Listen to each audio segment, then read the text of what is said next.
Assalamualaikum warahmatullahi wabarakatuh.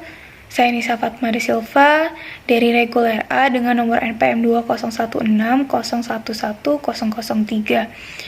Di sini saya akan menjelaskan terkait dengan membandingkan teori sosiologi klasik, modern, dan postmodern. Dari segi persamaan, di mana dapat ditemukan bahwa teori sosiologi modern dan postmodern merupakan bagian dari tradisi sosiologi klasik. Sebagai contoh, pembangunan infrastruktur yang sebagian dari proses modernisasi itu percaya akan sejarah linier, dan ini dipengaruhi oleh positivisme yang nantinya akan berlanjut hingga sosiologi postmodern. Yang kedua, teori sosiologi modern dan teori sosiologi postmodern memiliki ketersinambungan yang dimana ini sebagai realitas empiris yang merupakan abstraksi longgar dalam mendefinisikan institusi bangunan sosial. Adapun terkait dengan perbedaan dari ketiga teori sosiologi tersebut, di mana yang pertama kita lihat dari indikator analisis bahwa teori sosiologi klasik itu memusatkan pikirannya pada tokoh-tokoh sosiologi. Kemudian yang kedua dari segi modern bahwa fokusnya ialah pada pergeseran aliran sosiologi dari para ahli teori sosial. Kemudian kalau dari segi postmodern itu merupakan kritikan atas realitas manusia modern yang terlalu dalam pada persepsi mereka. Kemudian latar belakang dari peristiwa yang memicu terjadinya teori sosiologi, di mana kalau dari era klasik itu dipicu oleh peristiwa revolusi sosial dan politik yang dimana kita sama-sama tahu terjadinya revolusi Prancis dan kebangkitan akan kapitalisme.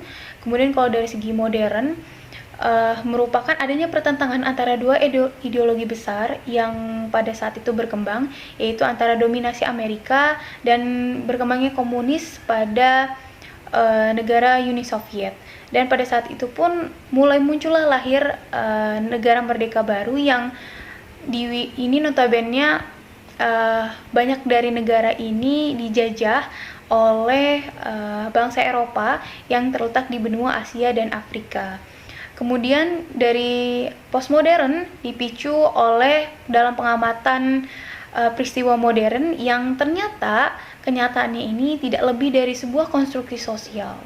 Yang ketiga datang dari karakteristik atau ciri-ciri dari teori sosiologi, di mana dari era klasik bahwa ini mendasari pengkajian atas tadi kemasyarakatan dan memicu lahirnya teori-teori selanjutnya.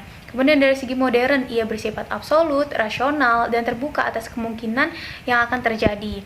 Nah, pada saat modern ini sangat mengafirmasi bahwa eksistensi manusia didasari atas logika yang ini bersumber dari naluri manusia itu sendiri.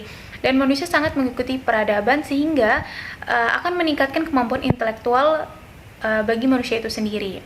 Kemudian dari segi postmodern, dia bersifat relativistik dan terbuka atas kemungkinan yang irasional, di mana memang postmodern ini mengkritisi teori yang tidak ajak ternyata pada era modern, sehingga yang tadinya pemikiran diganti dengan keinginan, kemudian naluri diganti dengan emosional, dan moralitas itu diganti dengan relativistik. Nah, pada saat postmodern ini juga kebenaran itu disamakan dengan kekuasaan dan kekuatan, sehingga dimensi pengkajiannya itu tidak hanya sekedar ruang, tetapi pada intellect culture juga, yang dimana intellect culture ini bisa kita lihat pengekspresiannya melalui musik, kemudian arsitektur bangunan, fashion, kemudian sastra, dan lain sebagainya. Baiklah, mungkin itu yang dapat saya sampaikan. Lebih kurangnya saya mohon maaf. Terima kasih atas perhatian dan keluangan waktunya. Wassalamualaikum warahmatullahi wabarakatuh.